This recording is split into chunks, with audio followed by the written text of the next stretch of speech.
Tinapay mula sa langit. A daily morning devotion with CRC family.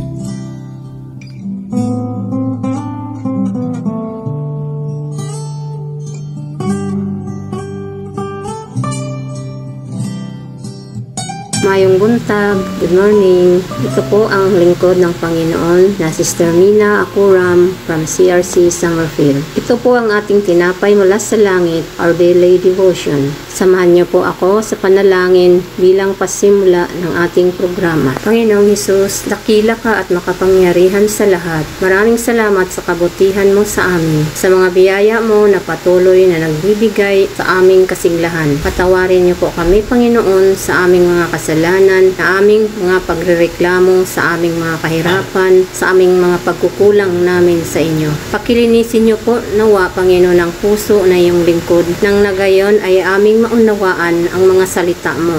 Pagkalooban niyo po nawa ako ng karunungan na nanggagaling sa iyo, nang gayon ay maihayag ko ng maayos ang iyong mga salita. Maging sa mga makikinig amang mapagpala, nawa ay maintindihan at maunawaan nila ang mga salitang aking bibigkasin. Maraming salamat po sa iyo po namin binibigay ang papuri at pagkadakila sa pangalan ng iyong anak na si Jesus. Amen. Ang ating devotion ngayong umaga ay mababasa sa aklat ng Numbers chapter 26 verse 44 up to 47. Basahin po natin. Sa lipi ni Asher, ang mga angka ni Emna, Esbi at Beria. Ang angka ni Beria ay binuo ng mga sambahayan ni Heber at Malkel. Si Asher ay may anak na babae na nangangalang Serah. Lahat-lahat sa lipi ni Asher ay may 53,400. Ang pamagat pong ito ay lipi ni Asher. Si Asher ay ikawalong anak ni Jacob kay Selpa na alilang babae ni Kea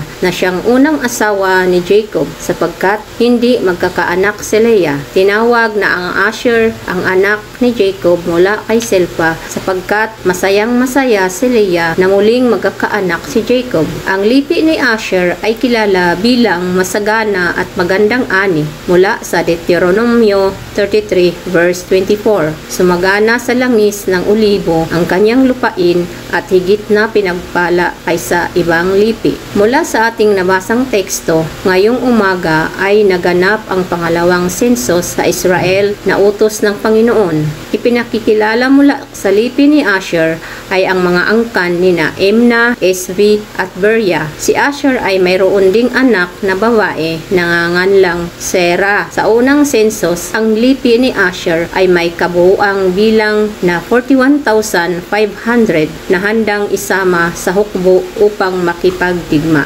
Pagkalipas ng 38 taon, naging 53,400 ang kabuuang bilang ng lipi ni Asher. Ipinakita dito sa ating mga nabasa ang katapatan ng Panginoon sa kanyang pangako sa Israel tungkol sa lupang pangako. Sa ating buhay, tayo din ay pinapaalalahanan ng Panginoon na ang ating pananampalataya at pagsunod sa Diyos ay mayroong malaking epekto sa ating buhay at sa mga susunod na henerasyon. Sa atin pong pagtatapos, samahan niyo po ako muli sa panalangin.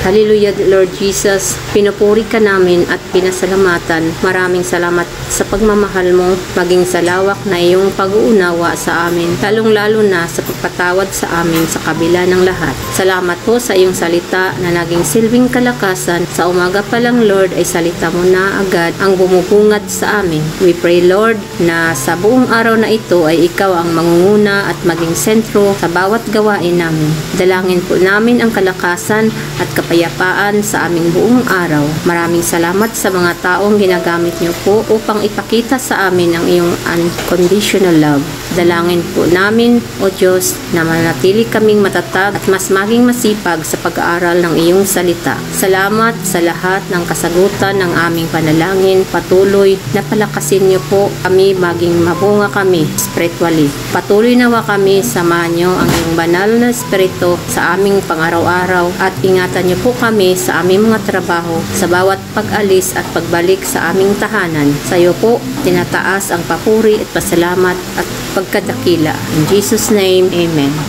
Maraming salamat sa inyong pakikinig sa ating programang Tinapay Mula sa Langit. Mga kapatid, sikapin po nating aralin ang salita ng Diyos dahil lubos po ang pagiging kaunawaan natin dito. Tungayan po nating muli ang programang ito bukas upang pagnilayan ang kanyang salita. Pwede po natin itong i-share sa ating mga mahal sa buhay at mga kaibigan para mas marami ang pagpapala ng ating Panginoong Hesus. Magandang umaga po sa ating lahat at pagpalain po tayo ng ating Panginoong Hesus. Amen.